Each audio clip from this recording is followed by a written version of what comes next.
National Weather Service. The National Weather Service in Chicago has issued a special marine warning for nearshore waters from Northerly Island to Calumet Harbor, nearshore waters from Calumet Harbor to Michigan City, open waters from Winthrop Harbor to Michigan City out to mid-lake until 11:30 p.m. At 9:53 p.m., showers were located along a line extending from 10 nautical miles northeast of Harrison Beaver Hood to 6 nautical miles northeast of Jackson Park Harbor to 8 nautical miles southwest of Hammond Marina, moving northeast at 45 knots. Hazard, wind gusts to 40 knots. Source, Sea Man Station.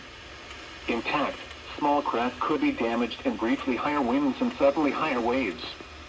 Locations impacted include Calumet Harbor, Indiana Harbor, Burns Harbor, Marina Shores Epping Harbor, 59th Street Marina, Hammond Marina, and Jackson Park Harbor. What is causing all this? Move to safe harbor immediately as gusty winds and high waves are expected.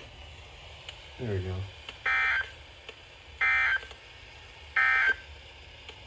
The following is a flash flood warning from the National